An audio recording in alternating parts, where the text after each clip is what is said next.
Hello guys, welcome to our channel পাঁচের পাঠশালা। তোমরা জানো যে বিগত কয়েকদিন ধরে যে আমরা ক্লাসগুলো করছি, সেই ক্লাসগুলো হচ্ছে আমাদের ডাব্লিউবি কনস্টেবল, এডি কনস্টেবল, এসআই গুলোর উপর। তো বিগত কয়েক বছরের পরীক্ষা বা কোশ্চেন পত্রে আমরা যেরকম ধরনের কোশ্চেন দেখছি, আমরা কিন্তু সেই ধরনের কোশ্চেনগুলো প্র্যাকটিস করেছি, করছি, ঠিক আছে। তো এটা হচ্ছে আমাদের 6 নম্বর পার্ট। এর আগে আমরা 5টি পার্ট নিয়ে আলোচনা করেছি। তোমরা যদি সেই পার্টগুলি না দেখে থাকো, তাহলে আমাদের ডেসক্রিপশনে দেওয়া বক্স থেকে লিঙ্ক থেকে তোমরা ভিডিওগুলি দেখে নিতে পারো। এছাড়াও ম্যাথসেরাও মানে বিভিন্ন রকম সাবজেক্টের উপরে যে ডাব্লিউপির কোশ্চেনগুলো হচ্ছে, সেই কোশ্চেনগুলোর নিয়ম অনুসারে বা ধরন অনুসারে আমাদের যে প্লেলিস্ট আছে, সেই প্লেলিস্টে ভিডিও দেওয়া হচ্ছে প্রত্যেকটি সাবজেক্টের উপর। তোমরা চাইলে আমাদের প্লেলিস্ট থেকে গিয়ে দেখে নিতে পারো। তো চলো শুরু করি। দেখো, আমাদের প্রথম কোশ্চেন, 3 অঙ্কের কোন বৃহত্তম সংখ্যাকে 10, 12 এবং 15 দ্বারা ভাগ করলে প্রতি ক্ষেত্রে 4 ভাগশেষ থাকবে। তো এরকম অঙ্ক আমরা মাঝে মাঝে দেখতে পাই। তো এই ক্ষেত্রে আমরা কি করব, প্রত্যেকটি অপশনে আমাদের কি বলেছে 4 ভাগশেষ থাকবে। তাহলে আমরা প্রত্যেকটি অপশন থেকে আমরা 4 বাদ দিয়ে দেবো। তাহলে এটা 964 থেকে যদি আমরা 4 বাদ দিই তাহলে 960। এটা থেকে যদি আমরা 4 বাদ দিই তাহলে কত হবে, 780। এবার এটা থেকে যদি বাদ দিই তাহলে হচ্ছে আমাদের 988, এবং এটা থেকে যদি বাদ দিই তাহলে 992। এটা হচ্ছে আমাদের প্রথম কাজ। এরকম অঙ্কের ক্ষেত্রে আমরা প্রথম কাজটা করে নেবো, সেটা হচ্ছে আমাদের যে ভাগশেষ থাকবে সেটা আমরা বাদ দিয়ে করে নেব। এবার হচ্ছে তোমরা দুভাবে করে লিখতে পারো। প্রথমটা হচ্ছে, যখন যদি আমরা 10 কে লিখতে পারি তাহলে কি আমরা 5 × 2 দিয়ে লিখতে পারি। 12টাকে আমরা কি লিখতে পারি, 12টাকে আমরা কি লিখতে পারি 6 × 2, এবং 15টাকে আমরা কি লিখতে পারি 3 × 5। এরকম করে আমরা বিভাজ্যতা সূত্র অ্যাপ্লাই করতে পারি, অথবা আমরা 3টের লসাগু করতে পারি। 12, 15 আর হচ্ছে 10 এর লসাগু হচ্ছে আমাদের কত হয়ে যাবে, 60। যদি আমরা লসাগু করি তাহলে আমাদের কত হয়ে যাবে, 60। ঠিক আছে। তো আমরা দেখো প্রথমে এইভাবে কিভাবে করবো, ঠিক আছে। তো দেখো, আমরা 5 দ্বারা বিভাজ্যতার নিয়ম জানি যে শেষে কি থাকতে হবে, 0 অথবা আমাদের 5 থাকতে হবে। তাহলে সেই সংখ্যাটি হচ্ছে 5 দ্বারা ভাগ যাবে। তো এখানে দেখো 0 কটার পরে আছে, প্রথম অপশনটা এবং দ্বিতীয় অপশনটা পরে 0 আছে। তো আমরা যখন অপশন টেস্ট করব, তখন আমাদের এই দুটো অপশন আগেই বাদ চলে যাবে। ঠিক আছে, এটা হচ্ছে আমাদের অপশন টেস্ট করে এটা সুবিধে। এবারে দেখো, বাকি দুটো অপশনের মধ্যে আমাদের শর্ট লিস্ট করতে হবে। তো দেখো, ভাগ মানে বিভাজ্যতার নিয়ম কি, 6 আর 2। তো 2 এর বিভাজ্যতার নিয়ম কি, সেটা জোড় সংখ্যা থাকতে হবে, অবশ্যই 0 জোড় সংখ্যা।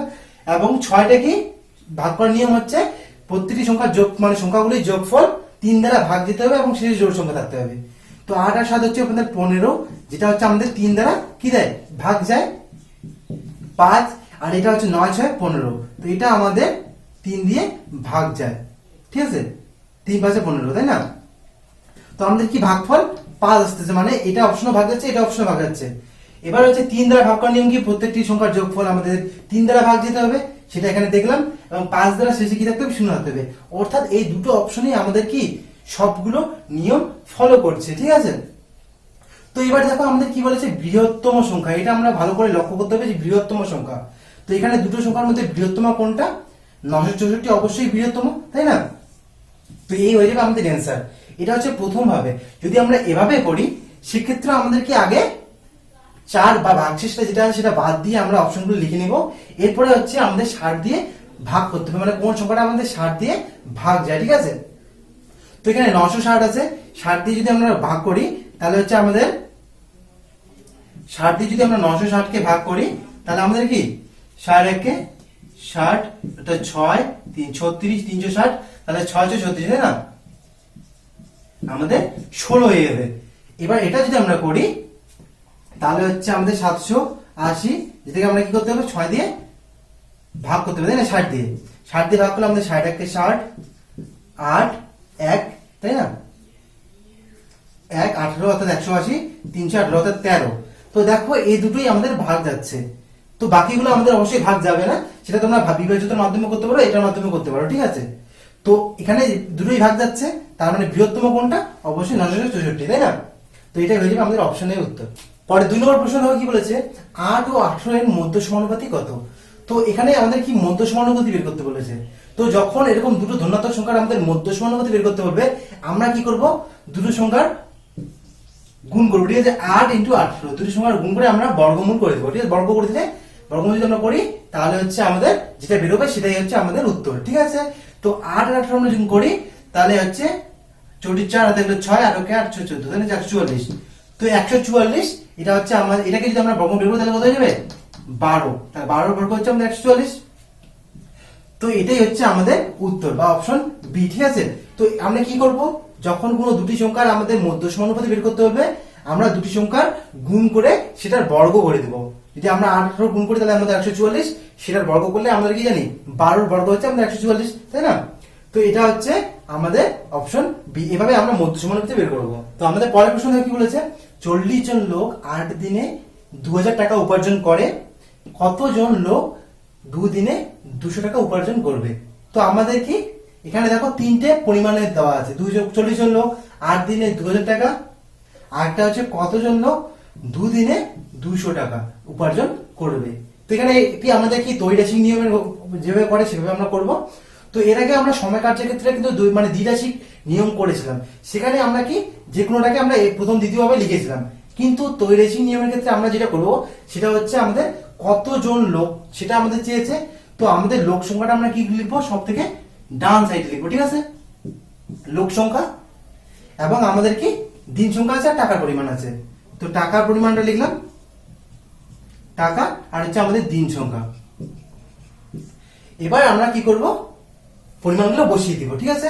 তো দেখো প্রথমে কি বলে, 40 জন লোক 8 দিনে 2000 টাকা কাজ করে, ঠিক আছে। এবার হচ্ছে কতজন লোক 2 দিনে 200 টাকার কাজ করবে। 2 দিনে 200 টাকার কাজ যে করবে সেখানে আমাদের কি লোক সংখ্যাটা বের করতে হবে। তো এখানে যেটা কাজ করবো সেটা হচ্ছে আমরা প্রথমে এটা দিয়ে প্রশ্ন করব, ঠিক আছে। আমাদের ফার্স্ট কাজ হচ্ছে এটা, ঠিক আছে।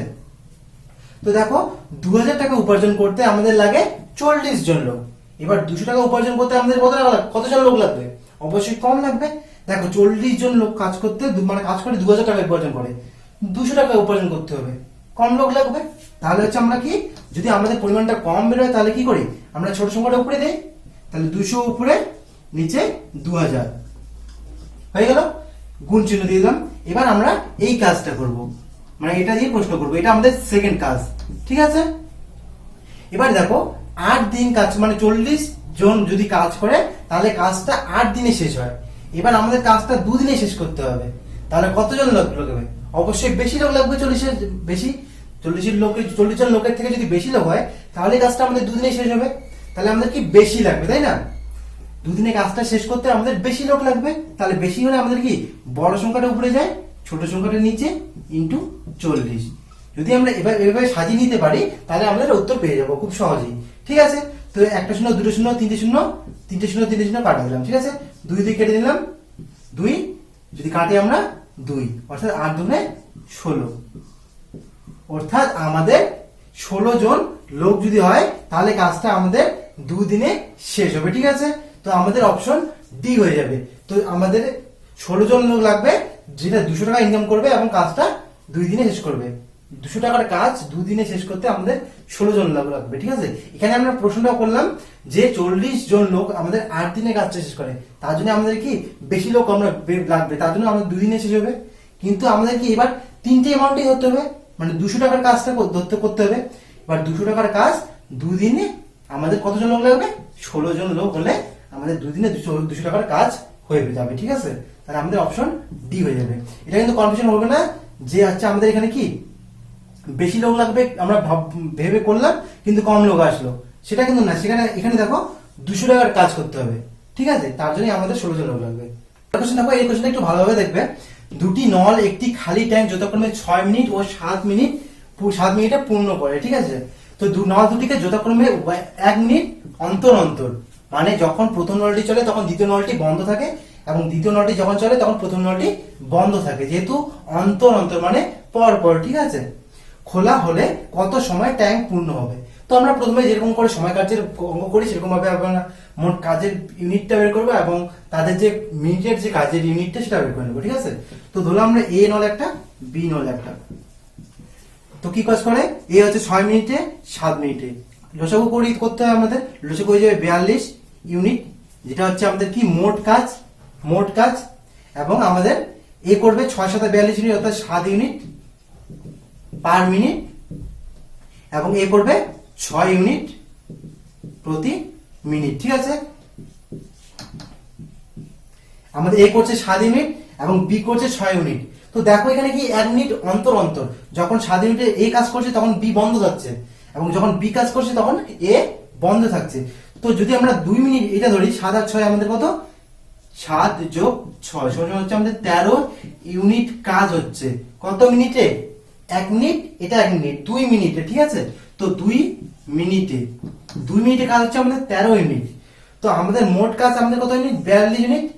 তো আমরা যদি 13 এর সঙ্গে যদি আমরা 8 গুণ মানে 4 গুণ করি, অর্থাৎ যদি আমরা ধরি 2 মিনিটটাকে আমরা যদি 1 মিনিট হিসেবে ধরি, তাহলে আমাদের কি গুণ করতে সুবিধা হবে। অর্থাৎ ধরে নিলাম যে 1 মিনিটে ওরা 13 ইউনিট কাজ করে, তাহলে আমাদের গুণ করতে সুবিধা হবে। অর্থাৎ যদি আমরা 4 তেরং করি, 4 তেরং কত, 52, অর্থাৎ মোট 42 ইউনিট কাজ। তাহলে 4 বার একজনে কাজ করবে না, এর থেকে কম করবে। যদি আমরা 3 দিই, 3 তেরং 39, তাই না? তাহলে 39 ইউনিট মোট কাজ হতে পারে কত মিনিটে? 3, এটাকে 3 ধরলাম, তাহলে 3 দুগুণা 6 মিনিটে। যদি আমরা দেখো এখানে কি বলেছে, 7 ইউনিট করে এ, ইন্টু এ করলো 3 মিনিট, ঠিক আছে, 21 ইউনিট কাজ করলো এ। এবার বি করবে, বি করে কত ইউনিট? 6 ইউনিট করে 3 মিনিট করবে, কাজ হবে 3 6 18 ইউনিট, ঠিক আছে। তো এখানে 18 ইউনিট, এখানে 21 ইউনিট, মোট কাজ হয় কত মিনিটে? 3 3 6 ইউনিট, 6 মিনিটে। তাহলে 6 মিনিটে কাজ হয় কত ইউনিট? 21 ইউনিট আর 18 ইউনিট, কত ইউনিট? মোট 21 যোগ 18 সমান 39 ইউনিট। ভালো করে দেখো, 39 ইউনিট। এখানে আমরা বিস্তারিত করছি, তার জন্য কিন্তু আমাদের সময় বেশি লাগছে। তো হচ্ছে আমাদের কি 6 মিনিটে কাজ হচ্ছে 39 ইউনিট, আমাদের মোট কাজ 42 ইউনিট। বাকি কাজ থেকে কত ইউনিট? বাকি কাজ যেমন লিখি, বাকি কাজ, বাকি থাকে 42 মাইনাস 39 সমান 3 ইউনিট। এই 3 ইউনিট কাজটা কি করবে? এ 1 মিনিট করলো, তারপরে এ, তারপরে এ, তারপরে এ, তারপরে এ, তারপরে আবার কি করবে? এ করবে, তাহলে বাকি কাজটা এ শুরু করবে, ঠিক আছে। তো এ করবে বাকি কাজটা। তো দেখো একটা হচ্ছে কাজের পরিমাণ, একটা হচ্ছে সময়ের পরিমাণ। আমাদের কি প্রযুক্ত করতে হবে? সময়। তো আমরা লিখলাম কাজ, এদিকে সময়। তাহলে কাজ করে কত ইউনিট? এ করে 1 মিনিটে, 1 মিনিটে কত ইউনিট কাজ করে? 7 ইউনিট। এই 1 মিনিটে 7 ইউনিট কাজ করে, তাই তো। এবার আমাদের কত ইউনিট কাজ বাকি আছে? 3 ইউনিট। তাহলে এই 3 ইউনিট কাজ করতে কত মিনিট সময় লাগবে? 7 ইউনিট কাজ করতে যদি 1 মিনিট সময় লাগে, 3 ইউনিট কাজ করতে কত সময় লাগবে? কম লাগবে, অর্থাৎ 3/7 মিনিট সময় লাগবে। এটা আমরা বাকি 3 ইউনিট কাজ করতে এর এত সময় লাগবে, মানে 7 এর 3 মিনিট সময় লাগবে। আমাদের কি চেয়েছে? মোট সময়, তাই না? খোলা হলে কত সময় ট্যাঙ্ক পূর্ণ হবে, মানে প্রথম থেকে চালু হওয়ার একদম শেষ পর্যন্ত মোট সময়ের পরিমাণটা কত। মোট সময় দেখো এখানে প্রথমে কত হলো? 3 আর 3 6 মিনিট, অর্থাৎ 6 মিনিটে আমাদের প্রথমে কাজ হয়ে গেছে, পরে কাজ হলো আমাদের 7 এ 3, অর্থাৎ 6 সমস্ত 3 নিচে 7, 7 এ 3, এত মিনিটে পুরো ট্যাঙ্কটি ভর্তি হবে, ঠিক আছে। তো আমাদের অপশন হয়ে যাবে সি, এটা হচ্ছে আমাদের উত্তর, ঠিক আছে। তো আমরা প্রথমে কি করলাম? দেখো কাজের পরিমাণটা বের করে নিলাম, তারপরে তারা 3 মিনিটে কাজ করে 21 ইউনিট, বি করে 3 মিনিট 18 ইউনিট, মোট 6 মিনিটে কাজ হলো আমাদের 39 ইউনিট, বাকি থাকলো 3 ইউনিট, যেটা কি করবে? আবার এ থেকে শুরু হবে, এ করলো, এ করে 1 মিনিটে 7 ইউনিট, তাহলে 3 মিনিট করতে কি কম সময় লাগবে, অর্থাৎ 3/7। তো মোট সময়টা হচ্ছে আমাদের সমস্ত 7 এর 3, ঠিক আছে। কি বলেছে? এক ব্যক্তির বেতন 20% বৃদ্ধি পেয়ে আবার 20% হ্রাস পেল, ঠিক আছে। তো সেম পার্সেন্ট বৃদ্ধি আবার সেম পার্সেন্ট যদি হ্রাস পায়, তাহলে আমাদের সবসময় দ্বিতীয় যেটা হবে বৃদ্ধি বা হ্রাস, বা এটা প্রথমে, এটা দ্বিতীয়তে যেটা হলো আমাদের উত্তরেও সেটাই আসবে, ঠিক আছে। সেটাই বৃদ্ধি বা হ্রাস হবে। আমাদের যদি বৃদ্ধি থাকে তাহলে সেই উত্তরেও বৃদ্ধি হবে, শেষে যদি হ্রাস থাকে তাহলে আমাদের উত্তরেও হ্রাস হবে, ঠিক আছে। তো এটা আমাদের কমন জিনিস, ঠিক আছে। কিন্তু আমাদের যে এটা উপর বের করব, সেটা সরকার নিয়ম হচ্ছে আমরা এই বৃদ্ধি বা হ্রাসের যে পার্সেন্টেজ আছে, যদি 1% হয়, তাহলে সেটা আমরা কি করে দেবো? স্কয়ার করে দেবো বাই 100, সমান আমরা 400/100, আমরা 4%।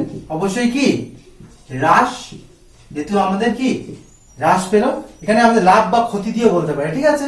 দ্বিতীয় প্রশ্ন হচ্ছে আমাদের যে করি, সেটা হচ্ছে আমাদের প্লাস, যেটা আমাদের বৃদ্ধি পেল, বৃদ্ধি মানে কি বেড়ে যাওয়া, তাহলে 20%, এখানে বৃদ্ধি। এবার হচ্ছে হ্রাস, মাইনাস হ্রাস হচ্ছে আমাদের কত? 20%, ইন্টু আমরা কি লিখতে পারি? এই 20 ইন্টু 20, -20 আর +20, ঠিক আছে। বৃদ্ধি বা হ্রাসের যে পরিমাণটা আছে সেটা আমরা এভাবে গুণ করে 100 লিখতে পারি। তো আমরা এই নিয়মের মাধ্যমে করতে পারি, প্লাস মাইনাসে কাটা অর্থাৎ 400, এই মাইনাসটা আছে অবশ্যই এখানে মাইনাস চলে আসবে, 100 অর্থাৎ আমাদের 4% হ্রাস, ঠিক আছে। তো আমরা এভাবে করতে পারি অবশ্যই, অথবা এভাবে করতে হবে, ঠিক আছে। তো আমাদের এভাবে যদি করি তাহলে আমাদের মনে রাখতে হবে দ্বিতীয়তে যেই মানে যেটা বের করতে বলবে সেটাই আমরা বের করে নেবো, আর এখানে এই সূত্রটা অ্যাপ্লাই করতে হবে, ঠিক আছে। বৃদ্ধি হ্রাস ইন্টু বৃদ্ধি হ্রাস বাই 100, ঠিক আছে। তো এই ছিল আমাদের 5টি প্রশ্ন যেটা ডাব্লিউপিএস এর উপরে আমরা আলোচনা করলাম। তো এগুলো প্রশ্ন হচ্ছে প্রত্যেকটি বিগত বিয়ারের যে প্রশ্নগুলো এসেছে সেই ধরন অনুসারে। তো ভিডিওটি যদি কোথাও কোনো প্রশ্ন বুঝতে অসুবিধা হয় তাহলে তোমরা আমাদের কমেন্ট সেকশনে অবশ্যই জানাবো, সেটা আমরা সমাধান করে দিব। আর ভিডিওটি ভালো লাগলে লাইক, কমেন্ট এবং শেয়ার অবশ্যই করবে, আর চ্যানেলটিকে সাবস্ক্রাইব করে আমাদের পাশে থাকবে। আর ভিডিওটি শেষ পর্যন্ত দেখার জন্য অসংখ্য ধন্যবাদ।